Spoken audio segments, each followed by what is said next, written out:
Dès le premier tour des élections municipales, le Rassemblement national a vu ses maires en fonction être largement réélus, y compris à Perpignan, ville de plus de 100 000 habitants. Le parti d'extrême droite a en outre gagné plusieurs communes et a placé un certain nombre de candidats au second tour. Pour autant, le succès du RN semble à l'échelle du pays contenu et se concentre principalement sur certaines zones dans le nord et dans le sud-est, bien qu'aucun objectif précis n'ait été clairement défini avant le scrutin. Alors, le RN a-t-il atteint ou est-il en passe d'atteindre ou de rater ses objectifs ? Peut-il être déçu de ses scores du premier tour ? Que peut-il attendre du second ? Comment expliquer le large succès de ses maires sortants ? Deux invités pour en débattre ce soir. Jean-Daniel Lévy, bonsoir. Bonsoir. Vous êtes directeur délégué de Toluna Harris Interactive France. Vous signez par ailleurs cette note pour la Fondation Jean Jaurès intitulée « Sympathisants LR et RN, deux droites compatibles ? Point d'interrogation. Convergence et fractures sociologiques et politiques ». Face à vous, Blanche Léridon, bonsoir. Bonsoir. Vous êtes directrice des études de l'Institut Montaigne, institut qui a mis en place une opération spéciale pour les élections municipales, chiffrer les principales propositions des candidats dans les 12 plus grandes villes de France et produire des notes thématiques sur les grands enjeux de la campagne. Merci donc à vous deux d'être présents ce soir dans Question du soir.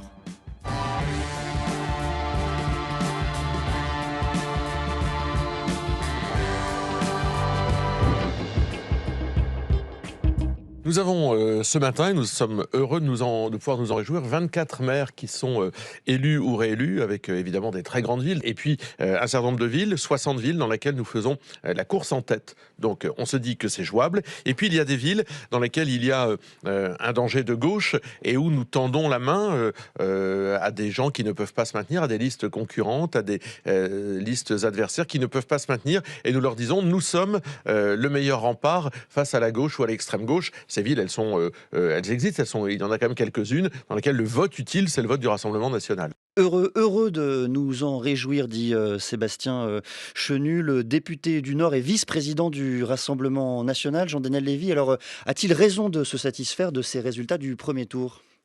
Il a raison parce que de toute façon, tous les responsables politiques se satisfont en général le soir ou le lendemain des élections pour dire que ça a été absolument formidable. Là où il a objectivement raison, c'est que effectivement, quand vous regardez, le RN a eu une difficulté et des succès. La difficulté a été celle de la constitution des listes, et qui n'est pas une nouveauté, parce qu'on sait qu'il rencontre un certain nombre de problèmes pour pouvoir avoir suffisamment de personnes. Et c'est le cas dans la majorité des communes de France. C'est loin d'être nouveau, et c'était déjà le cas en 2020.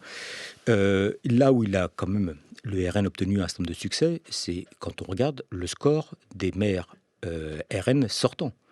Et ils sont soit réélus au premier tour, soit réélus au premier tour brillamment, soit qualifiés pour le deuxième tour avec de vraies chances de victoire dans le cadre du deuxième tour qui se déroulera dimanche prochain. Et c'est loin d'être une nouveauté. L'illustration de cela, c'est Perpignan, évidemment. L'illustration de cela, c'est Perpignan, avec également, on va être amené à en parler, le soutien de l'ancien maire LR, face auquel il était candidat en 2020, qu'il avait battu et qu'il a rejoint avant même le premier tour et l'élection de Louis Alliot dès le premier tour, quand bien même il y a aujourd'hui une mise en examen et une interrogation sur la capacité qu'il pourrait à pouvoir assurer la totalité de son mandat si jamais il devait être condamné ou pas.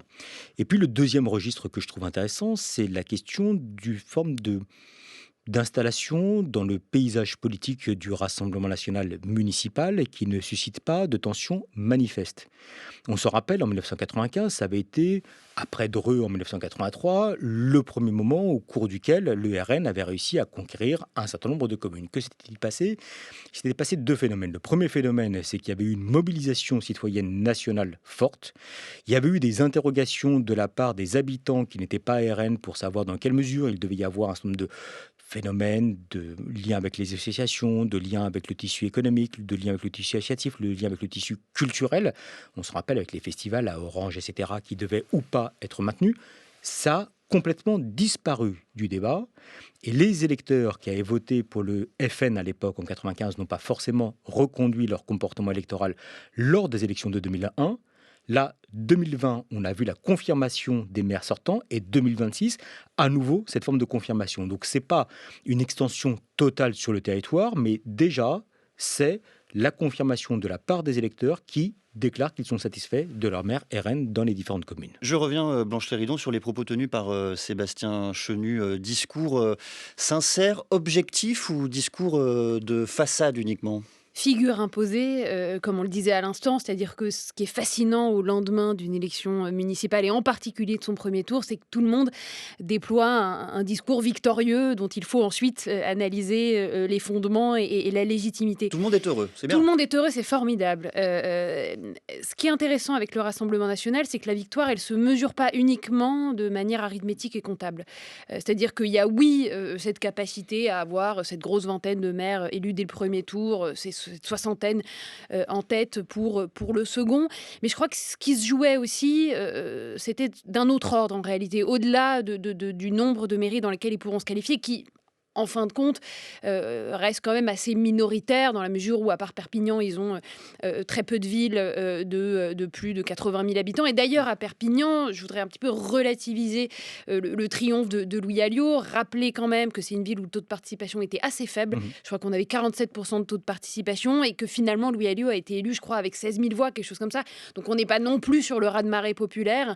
Et il faut, je crois, relativiser et toujours remettre un petit peu des ordres de grandeur. Malgré une élection au premier tour. Malgré une élection au premier tour. Alors, bien sûr, je ne remets pas ça en cause, mais après, la reconduction des sortants aussi, la prime aux sortants est un phénomène qui est assez classique lors des élections municipales en général et qui n'a pas l'apanage du Rassemblement national. Mais au-delà de la lecture purement arithmétique et comptable de combien de villes est-ce qu'ils vont remporter, etc., il y avait pour moi deux autres grilles de lecture possibles. La première, c'est vraiment la grille un petit peu politico-médiatique aussi, le récit qu'on a fait de cette campagne et des résultats du premier tour. Moi, j'étais marquée, Jordan Bardella est le premier responsable politique à prendre la parole à 20h dimanche soir, et donc on se disait qu'il allait donner le là de la campagne de l'entre-deux tours. Et finalement, c'est pas du tout le cas. C'est-à-dire qu'aujourd'hui, le récit, il est quand même exclusivement centré, en tout cas dans les grands médias nationaux, et peut-être qu'en local, les choses se jouent différemment, mais plutôt autour de la France insoumise, de sa percée que d'aucuns qualifient d'historique, et des alliances ou pas qui vont être faites avec le Parti socialiste. Et c'est vrai que le RN a été un tout petit peu éclipsé, alors même que Jordan Bardella voulait s'imposer comme un acteur politique de premier rang, non pas tant parce qu'il aurait remporté des dizaines de mairies de plus de 100 000 habitants, mais parce qu'il serait une force d'appoint, notamment pour la droite républicaine. Et ce qu'on voit, c'est que à part à Reims, à Draguignan, dans des toutes petites villes, il y a très peu d'alliances entre le RN et les Républicains, en tout cas d'alliances formelles sur le terrain. Donc là-dessus, eux qui voulaient s'imposer un peu comme challenger, comme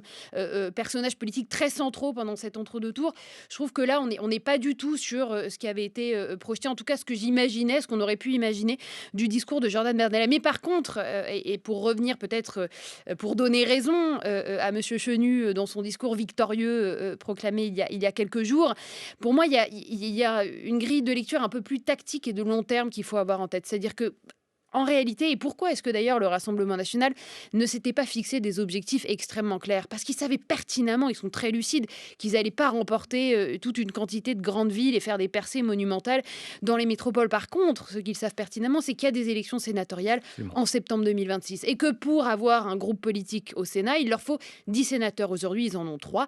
Pour avoir 7 sénateurs supplémentaires, il leur faut sécuriser suffisamment de grands électeurs parmi les conseillers municipaux. Donc des conseillers municipaux qui peuvent faire partie de l'opposition dans un certain nombre de conseils. Et donc là, c'est ce travail-là, méticuleux, insidieux, sur la durée, qui est en train de se faire et qui, je pense, est plutôt réussi parce que ce soit des conseillers municipaux éthique TRN ou des conseillers municipaux de droite avec une certaine faveur pour le parti du Rassemblement national, là, je pense que c'est une petite... En tout cas, c'est un pas vers la victoire et le juge de paix peut-être de ces municipales, ce ne sera pas tant le second tour que les sénatoriales de 26. On va parler des sénatoriales, mais je voudrais revenir sur le premier point soulevé par Blanche Léridon. Au fond, à quoi mesure-t-on une réussite, un succès électoral? Est-ce qu'il faut comparer les résultats du Rassemblement national aux autres élections type national? Alors je pense aux élections législatives de 2024, aux européennes de 2024, ou bien faut-il comparer avec les autres élections municipales, celles de 2014 et de 2020? Quel est le bon référentiel, Jean-Daniel Lévy? Je ne me permettrai pas de dire qu'il y a un bon référentiel. Notre référentiel à nous, c'est de comparer élection après élection et de se dire en fait qu'il y a à chaque fois des modalités indépendamment de des élections. C'est-à-dire de dire on va regarder les élections municipales par rapport aux élections municipales. Donc regarder aujourd'hui le résultat des élections municipales de 2026 par rapport aux résultats des élections municipales de 2020, par rapport aux résultats des élections de 2014. Ça nous permet de voir globalement ce que peuvent être les dynamiques, parce que ça correspond également à des questions d'implantation territoriale, des questions d'enjeux qui sont perçus de la part des citoyens, qui ne sont pas forcément toujours les mêmes selon le type d'élection, et puis également d'offres électorales, parce qu'on a une offre électorale qui est imparfaite dans le cadre de ces élections municipales, c'est-à-dire que vous n'avez pas la totalité du champ politique, entre guillemets, qui est proposé à la totalité du corps électoral, et que vous avez forcément, en fait, je pense, l'importance de comparer ce qui est comparable, donc c'est-à-dire des scrutins les uns après les autres, sachant que déjà, on a à chaque fois des variations qui peuvent être relativement importantes. On se rappelle que les dernières élections sont déroulées pendant la période Covid, donc c'était un coin particulier. Mais je vous interromps pour citer la Fondation Jean Jaurès qui soulève un paradoxe. Je la cite: lors des élections européennes de 2024, avec 31% des suffrages au niveau national, le RN est ainsi arrivé en tête dans 93% de près des 35 000 communes françaises, majoritairement rurales ou de petite taille. Paradoxalement, bien que le RN bénéficie d'un large soutien dans les territoires, il reste peu enraciné dans les institutions locales. Il n'y a pas de pertinence là à comparer justement les européennes, ces résultats précis avec ces résultats de premier tour? On peut comparer différents aspects, parce qu'en fait, on peut déjà voir que les élections européennes nous avaient renseigné sur un phénomène qui d'ailleurs ont été confirmés dans le cadre des élections législatives qu'on suivit. C'est un double phénomène. Le premier phénomène, c'est un phénomène de présence plus importante du Rassemblement national dans les grands centres urbains, qui étaient des territoires dans lesquels ils étaient absents par le passé et qu'on a pu mesurer de manière très nette lors des élections européennes et lors des élections législatives. On a vu également, si on parle toujours de dimension géographique, un développement de la carte électorale, et notamment vers l'ouest du Rassemblement national, qui étaient des territoires dans lesquels ils étaient absents. Et on peut le voir pour partie dans le cadre de ces élections municipales lorsque le RN était candidat. On peut le voir également d'un point de vue de sociologie électorale, c'est-à-dire qu'on a un électorat qui a tendance non seulement à quelque peu vieillir. Vous aviez au cours de ces élections européennes et législatives une personne sur 4 âgée de 50 ans et plus, voire même 65 ans et plus, qui votait RN, ce qui n'était pas forcément le cas lors des consultations précédentes, surtout pas aux élections européennes. Et puis également un phénomène de modification également du niveau diplôme moyen des électeurs du RN, qui était un électorat très populaire par le passé, qui reste encore un électorat populaire, mais auquel s'est agrégé des personnes qui sont issues des classes moyennes et supérieures, qui ont aussi amené là, à ce niveau-là, un quart des personnes qui étaient les plus diplômées à voter en faveur du Rassemblement national, ce qu'on a pour partie retrouvé dans le cadre de ces élections municipales. Donc c'est pas exactement le même niveau. En revanche, on a des dimensions de structures anciennes qui qui ont percolé dans le cadre de ces élections municipales. Même question, si je puis dire, Blanche Héridon, pour cadrer ces discussions. Quel est le bon référentiel, le bon élément, la bonne élection de comparaison? La limite avec les européennes, c'est évidemment que les ressorts de la mobilisation et du vote ne sont pas du tout les mêmes. C'est-à-dire que pour les municipales, vous votez pour votre maire, qui est une figure de proximité, que dans 95% des municipalités, vous connaissez, parce que je rappelle que 93% des maires ont déjà été élus au premier tour. Donc là, on est sur une minorité s'agissant de dimanche prochain. Donc, ce n'est pas du tout les mêmes ressorts qui vont faire voter ensuite aux européennes, où vous êtes sur des enjeux plus abstraits. Vous allez avoir une tendance aussi, et on l'a vu en 2024, à surnationaliser le scrutin, à vouloir infliger une défaite à Emmanuel Macron. Là, Emmanuel Macron était absent de cette élection. Donc, même s'il y avait une colère à son égard qui avait voulu s'exprimer, matériellement, elle ne pouvait pas s'exprimer dans la mesure où, dans la majorité des communes où vous pouviez voter, vous n'aviez pas de candidat macroniste. Donc c'est incomparable. En tout cas, c'est beaucoup plus facile de comparer, effectivement, municipal après municipal. Et avec un petit avantage pour le RN, avec la comparaison de 2020, c'est que 2020 était une année beaucoup moins faste que 2014. Donc, la progression, elle était naturelle, elle était évidente de ce point de vue-là, puisqu'en 2020, en plus, on sait qu'un certain nombre d'électeurs RN ne s'étaient pas déplacés à cause du Covid, peut-être plus en proportion que les autres parties de l'électorat, notamment électorat plus âgé, qui ne s'étaient pas déplacés à cause des risques de pandémie et plus inquiets sur ces sujets-là. Donc c'est vrai que là, ils partaient avec un avantage comparatif énorme, dans la mesure où ils avaient été plutôt... ils avaient fait une contre-performance en 2020, et donc il ne pouvait que progresser par rapport à cette année-là. Peut-être ce qui est intéressant quand même, c'est de regarder les législatives de 24, de regarder un peu que le résultat s'inscrit quand même dans l'ombre portée de ce qu'on a vécu en 2024, c'est-à-dire que ce réagencement total du paysage politique du pays, qui a été totalement acté lors des législatives anticipées de 2024, il commence à se structurer aussi désormais au niveau local. Et par exemple, quand on s'interroge sur la présence présence de Franck Alizio aussi haut à Marseille. Quand vous regardez les résultats des législatives dans les Bouches-du-Rhône pour le RN, ça a été un raz-de-marée pas possible. Donc c'est vrai qu'on voyait venir, notamment dans les deux régions qu'on cite depuis le début de l'émission, à savoir le nord de la France, le Pas-de-Calais, et puis tout le sud-est et le pourtour méditerranéen. Il y a quand même, élection après élection, une progression massive, mais qui ne se fait pas du tout au même rythme. C'est-à-dire que le rythme national n'est pas le rythme local où ça va prendre beaucoup plus de temps de s'implanter petit à petit dans ces territoires-là. Si je repars du début, Jean-Daniel Lévy, quels étaient avant cette campagne, pendant cette campagne et avant cette élection, les objectifs fixés par le RN lui-même, par ses cadres? Qu'avait-il édicté en termes d'ambition à atteindre? Vu qu'ils ne l'ont pas dit de manière ouverte, il est un peu difficile de Ils ont pouvoir donné des répondre chiffres, complètement. un peu dans tous les Ils ont sens. donné quelques dizaines, éléments, absolument. ouais. Donc c'était, voilà, c'est. Donc ça ne veut rien dire, des dizaines, c'est euh, aussi flou, on peut mettre ce qu'on veut Des dedans. victoires dans des dizaines de villes. S'ils avaient, Oui. il me semble, de déposer 650 listes. C'est Je crois ça. que ça, c'était Oui. un objectif formel. Et en fait, en général, quand on se fixe des objectifs, en tout cas publics, ce sont des objectifs dont on sait qu'ils vont être assez facilement atteignables pour pouvoir justement, pour rebondir sur notre propos initial, pouvoir dire, vous voyez bien, on s'était fixé cet objectif a été atteint, voire même il a été dépassé. Je pense que l'objectif, Alors si on gratte, effectivement, c'est ça. quels étaient les objectifs réels, sincères? L'objectif sincère, c'est de pouvoir montrer au soir du premier tour que leurs maires sortants étaient des maires réélus, pour pouvoir montrer dans le cadre du deuxième tour qu'ils avaient réussi à pouvoir conserver là aussi des mairies et voire éventuellement fracturer une partie du champ politique et être au centre du débat. On voit que sur les premiers aspects, en tout cas, ça doit être globalement atteint. Sur le deuxième, c'est un peu plus limité. C'est un peu plus limité parce que le débat, à tort ou à raison, aujourd'hui porte beaucoup plus sur la gauche et sur les alliances à gauche que sur ce qui se produit à droite d'une manière globale. Pour deux raisons. Un, parce qu'en fait, il y a eu une présence de la France insoumise qui a été vue comme étant un peu plus importante, avec des scores qui étaient un peu plus importants que ce qui était anticipé par un certain nombre d'observateurs, et qu'il y a le psychodrame qu'on voit de manière systématique dans l'entre-deux tours qui traverse la gauche historiquement, mais je serais tenté de dire quasiment depuis au moins 80 ans, ou si ce n'est 100 ans, qui est une forme d'habitude qu'on a un peu tendance à oublier, mais qui traduit généralement la gauche. Et puis le deuxième aspect, c'est qu'il y a peu de communes dans lesquelles où il y a eu vraiment une tentation de la part de candidats LR de se dire ça vaut le coup de faire alliance avec le RN dans le cadre du deuxième tour, et ça se compte, si je ne me trompe pas, sur les doigts d'une main, absolument, dans ce cas de figure. Donc c'est cette difficulté à laquelle ils ont été confrontés. Et puis peut-être une dernière difficulté, on a souvent l'œil qui est rivé sur les grandes villes, les très grandes villes. Et là, à Marseille, le débat ne se pose pas, ou en tout cas, on voit bien que Alizio est fortement présent et qu'il n'y a pas eu de débat, notamment avec Madame Vassal.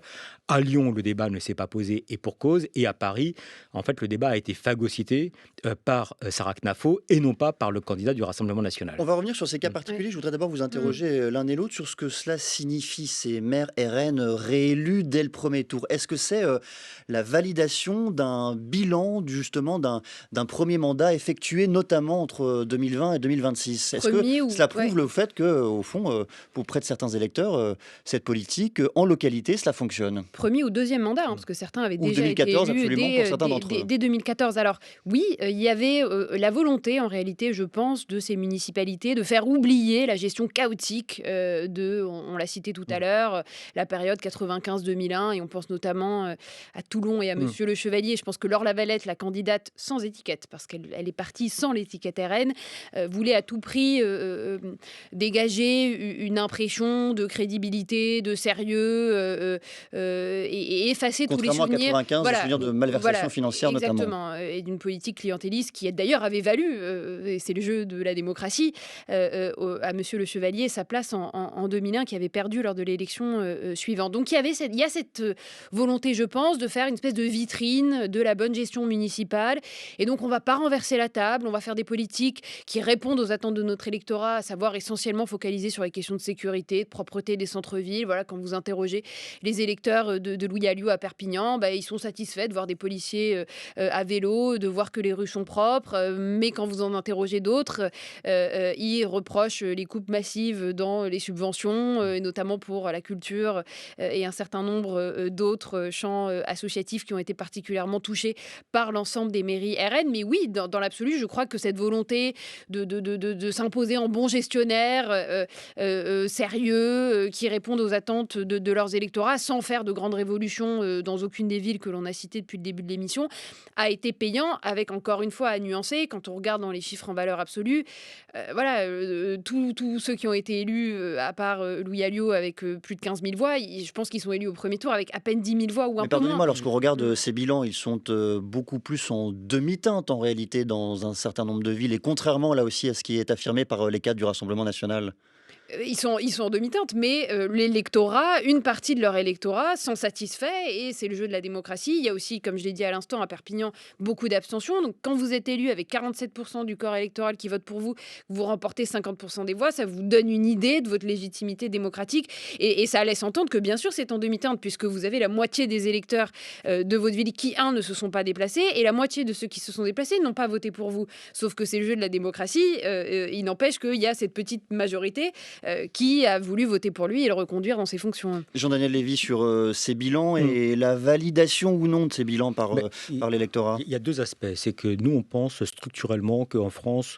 C'est qui nous, pardonnez-moi chez Harris Interactive, pardon, en tant que sondeur. Je sais que vous étiez plusieurs en vous-même. Non, j'essaie de pas avoir une expression de ma pensée propre, mais d'une pensée qui est une pensée collective. Le deuxième aspect, c'est qu'on a un regard que l'on porte en disant que, d'une manière structurelle, on ne juge pas les responsables politiques sur les bilans, mais beaucoup plus sur les aspects de programme. Et puis le deuxième point, pour être un petit peu incisif, pour faire vite, c'est pas forcément parce qu'une mesure est efficace ou pas efficace, ou parce qu'une politique a été efficace ou pas efficace, qu'elle sanctionne ou éventuellement qu'elle permet d'obtenir une assise électorale. On vit beaucoup plus dans un pays qui se structure autour de la question des valeurs et des représentations générales. Et que dans ce contexte-là, il peut y avoir un certain nombre de politiques publiques qui ont été menées, qui n'ont pas atteint leur objectif, mais ça n'empêche pas pour autant les électeurs, au regard d'un certain nombre de valeurs, de voter. Et c'est ce sur quoi joue le RN. Et puis peut-être, si vous me permettez, notamment par rapport à ce qu'a dit Blanche Léridon tout à l'heure, en prenant l'exemple de Perpignan, en disant qu'il y avait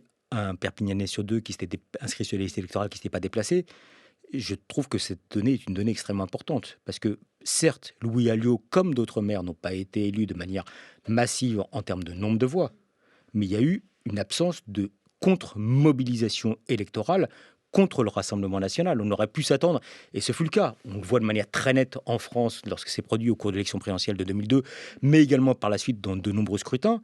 Mais il y a une forme d'apathie de nos compatriotes à l'égard de la présence du Rassemblement national qui fait qu'il n'y a pas de surmobilisation. Et vous nous interrogez tout à l'heure sur le lien qu'il pouvait y avoir entre les différentes élections. S'il y a une forme de constante qui commence à s'installer dans le paysage politique, c'est que la présence du Rassemblement national au deuxième tour, quasiment quel que soit le type de scrutin, les législatives, que ce soit des municipales, que ce soit, voire même l'élection présidentielle, on n'a pas de surmobilisation entre le premier tour et le deuxième tour. À l'élection présidentielle de 2017 et à l'élection présidentielle de 2022, pour la première fois depuis 1969, on a eu une baisse de la participation entre le premier tour et le deuxième tour, et on a même eu entre 3 et 4 millions de blancs et nuls qui se sont exprimés quand bien même le RN était présent. Donc en 2017, c'est 12% des Français qui se déplacent au deuxième tour de l'élection présidentielle qui prennent un bulletin blanc ou nul. Et donc ça montre bien qu'il y a ce double phénomène, qui est un phénomène en fait où ils arrivent à solidifier leur base et faire en sorte qu'il y ait une forme de reconduction de leurs élus, et dans un même élan d'annihiler les contre-pouvoirs, ou en tout cas les citoyens qui sont opposés à l'exercice du mandat par le maire RN. Est-ce que c'est pas un peu contradictoire avec cette idée que l'électeur est de plus en plus volatile, qu'il ferait son marché en fonction de l'offre politique? Là, j'ai l'impression qu'il y a une contradiction apparente, du moins, entre ce que vous exposez là et ce qu'on nous dit par ailleurs sur justement cette volatilité de l'électeur et l'électorat, Blanche Léridon. Une autre forme de volatilité, parce que quand vous basculez dans l'abstention, c'est encore autre chose. C'est pas tant basculer d'une offre politique à une autre que vous retirez totalement du jeu démocratique, parce que, pour d'ailleurs tout un tas de raisons, quand on s'intéresse un petit peu au phénomène sous-jacent de l'abstention, mais ce que vous dites qui est très très vrai dans beaucoup de villes moyennes et de petites communes, est peut-être moins vrai dans les grandes villes. Je sais qu'on voulait aborder cette dimension-là aussi. Laissez-moi juste donner le chiffre sur les grandes villes. Il y a en France 42 villes de plus de 100 000 habitants. Une seule aujourd'hui est dirigée par le Rassemblement national, Perpignan, en l'occurrence dans le second tour, le RN sera représenté dans 20 seconds tours. C'est moins bien, notamment qu'en 2014, Blanche Chéridon. Bien sûr, et quand on regarde les résultats qu'ils ont fait au premier tour dans un certain nombre de grandes villes, je pense à Paris, bien sûr, les 1,6% qu'ils ont fait, à Toulouse, 5,3%, Nantes, 4,5%, Strasbourg, Nantes, Lyon, Bordeaux, toutes ces grandes villes sont en dessous de 8%. À Paris, il y a quand même Sarah Knafo qui a fait plus de 10%. Oui, mais c'est pas le même, c'est pas le Rassemblement national. Et puis, c'est vraiment quelque chose de très particulier, d'un électorat, en l'occurrence parisien, très particulier aussi. Et même quand on parlait de réflexe, cordon sanitaire, Front républicain, quel que soit le nom qu'on lui donne, on voit quand même qu'il y a encore un petit peu des réflexes dans les grandes villes. Je pense notamment à Nîmes, où le Rassemblement national est pourtant arrivé largement en tête au premier tour et où vous avez 2 listes de droite qui ont décidé de fusionner pour faire barrage. Le fait que Martine Vassal se maintienne à Marseille, ça va évidemment entraver les perspectives de victoire d'un Franck Alizio. Donc on voit, j'ai l'impression, sous votre contrôle, parce que vous avez des chiffres certainement beaucoup plus précis que les miens, mais que dans les grandes villes, on réactive encore ce Front républicain, ou en tout cas, on est moins concerné par l'apathie à l'égard du péril que représenterait l'arrivée de l'extrême droite au pouvoir. Sur ce point alors, Jean-Daniel Lévy, est-ce qu'il y a effectivement dans la plupart des grandes villes de France la formation d'un front républicain, comme l'exprime Blanche Chéridon? Il y a la formation d'un front républicain. Alors après, chaque commune répond à des enjeux personnels et politiques qui peuvent être différents. On aura pour partie la réponse, je pense, dimanche prochain, avec la première indication qu'on va regarder, ça va être le taux de participation.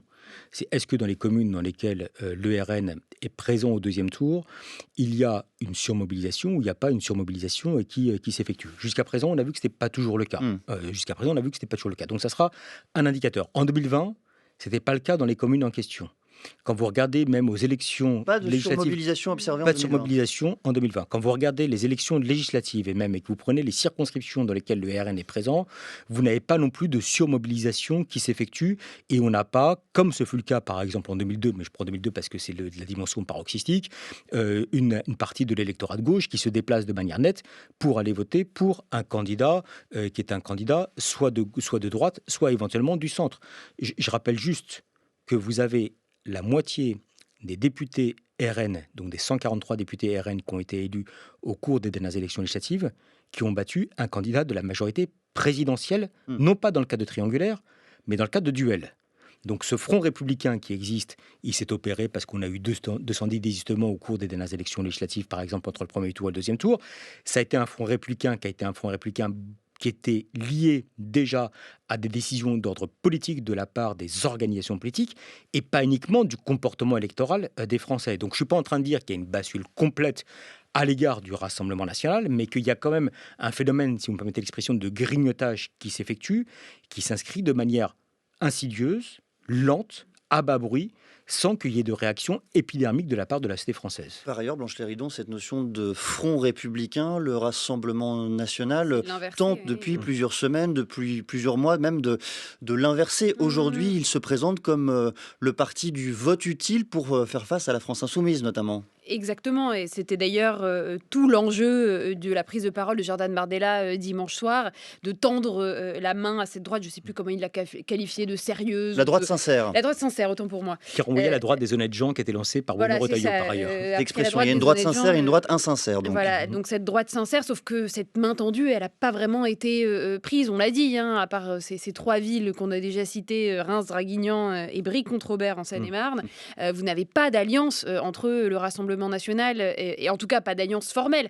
Après, on va peut-être en parler quand on va venir dans le détail de votre note, mais il y a une alliance qui se fait de manière là aussi plus insidieuse et plus difficile à cerner, qui est une volatilité de l'électorat initialement qui appartenait à une droite plus classique et qui va basculer progressivement vers le Rassemblement national. Mais en réalité, en tout cas dans le cadre de cette élection-là, ça n'a pas du tout pris. Ce qui peut d'ailleurs surprendre, parce que là, tout le monde annonçait une déroute des Insoumis dans le cadre de cette élection du fait des controverses de ces dernières semaines, que ce soit sur Quentin Derenque ou sur les accusations en antisémitisme de Jean-Luc Mélenchon. Et il faut constater que ça n'a pas érodé un socle électoral qui reste quand même très robuste, et en particulier dans un certain nombre de fiefs, comme on l'a vu, mais c'est pas le sujet de commenter cette famille politique-là. Mais c'est vrai qu'il y a quand même cette volonté d'inversion du stigmate, d'inverser les rôles, et eux-mêmes ont longtemps été parias et maintenant veulent devenir partenaires, et donc il faut identifier un nouveau paria. Et donc, ce serait la France insoumise. Mais là encore,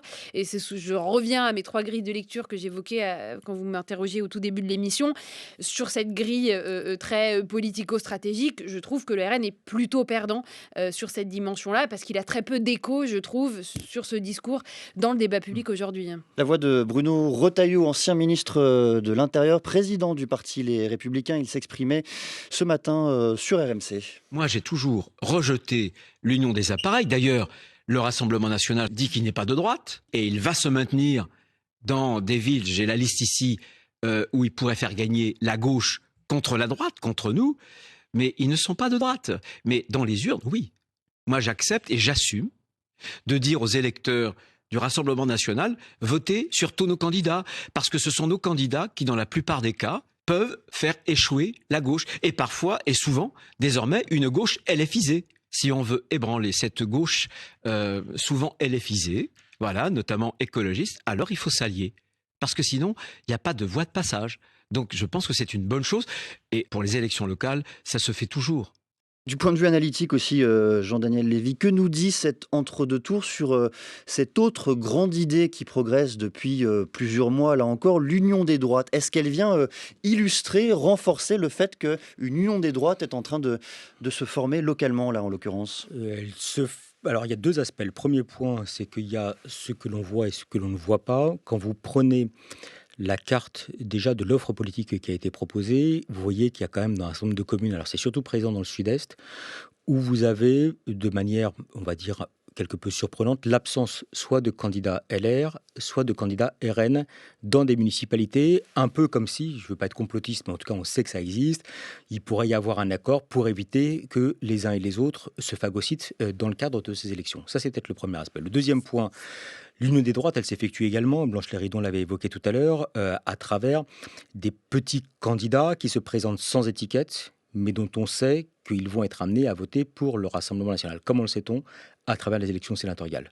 On l'a vu au cours des dernières élections sénatoriales, même s'ils n'ont pas gagné de sénateurs à proprement parler, si vous faites l'analyse en voix d'un nombre de voix théoriques qu'auraient dû recueillir les candidats RN et le nombre de voix réelles, vous avez une disproportion en faveur du Rassemblement national. Et que on le verra, et ça j'en suis intimement persuadé, lors des élections sénatoriales qui se dérouleront en septembre prochain, où, quel que soit le nombre de sénateurs qu'ils auront, un nombre de voix qui sera disproportionné par rapport au nombre d'élus qu'ils auront revendiqués dans chacune des mairies et éventuellement dans les conseils départementaux. Donc tout ceci jouera et donc constitue, si ce n'est une forme d'alliance, en tout cas cette forme de montée également du RN qui s'inscrit dans le cadre d'électeurs qui jusqu'à présent avaient plutôt tendance à voter pour la droite de manière entre guillemets pavlovienne dans le cadre des élections sénatoriales et qui là bascule en faveur d'un candidat ou d'une candidate du Rassemblement national. Blanche Léridon, sur cette union des droites, est-ce qu'elle est en train là aussi de voir le jour, d'émerger un peu plus dans cet entre-deux tours? Là encore, je reviens à mon exemple de Reims. Vous allez dire que j'ai une petite obsession pour cette ville, mais c'est quand même assez baroque. L'extrême droite et la droite s'allient contre qui? Contre un maire Horizon. Donc là, on n'est pas en train de battre les grands méchants insoumis que nous décrit Jordan Bardella. Non, et par on est ailleurs, en train... pardonnez-moi, à Nice, aussi également, Bruno Retailleau n'a pas pris parti pour Christian Estrosi, le candidat ça, Horizon. Oui. Alors ça, ce qui est encore différent de Nice, je crois qu'il faut vraiment envisager cette ville-là de manière totalement à part, parce que Éric Ciotti appartenait à cette famille politique-là. Donc lui, il est un peu il est l'union des droites incarnée en sa personne.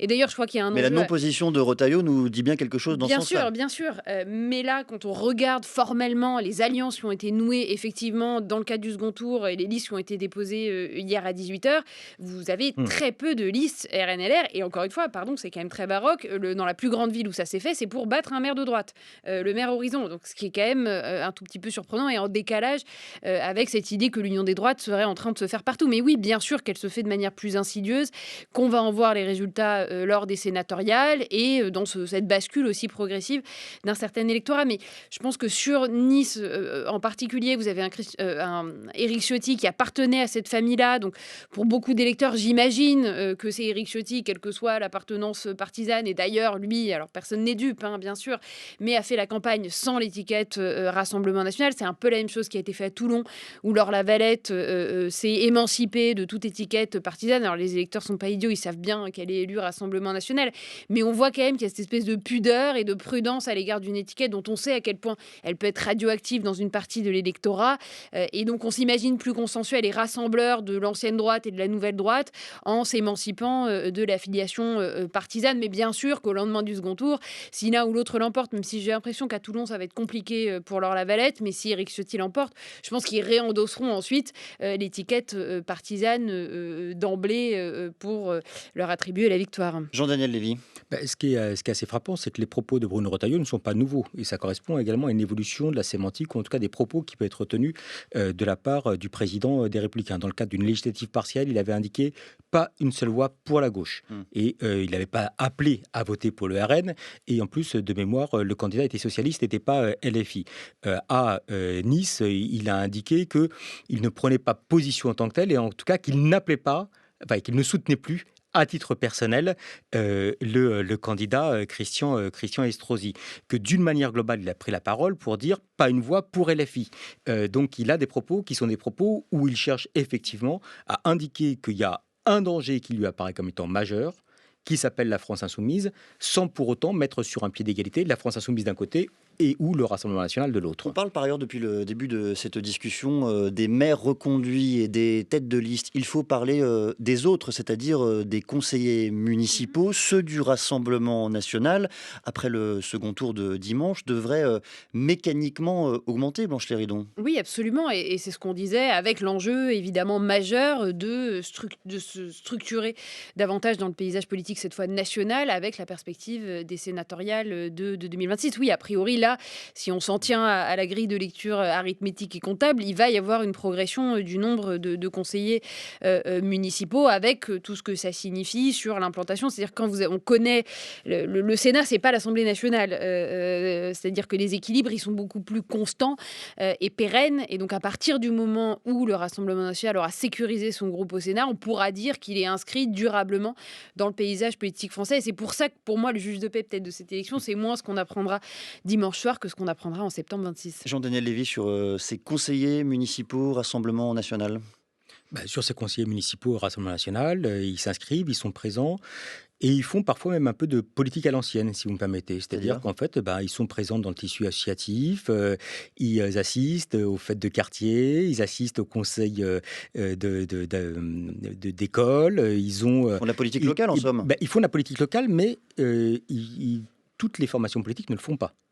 Et tous les élus municipaux ne le font pas. Et quand vous regardez, et quand vous interrogez d'une manière générale les habitants, ceux qui sont en lien avec leurs élus locaux déclarent souvent qu'ils ont un niveau de satisfaction à l'égard de leur conseiller municipal RN, si tant est qu'ils arrivent à l'identifier, qui est plus élevé qu'à l'égard des autres acteurs. Blanche Léridon parlait tout à l'heure de la question de l'institutionnalisation.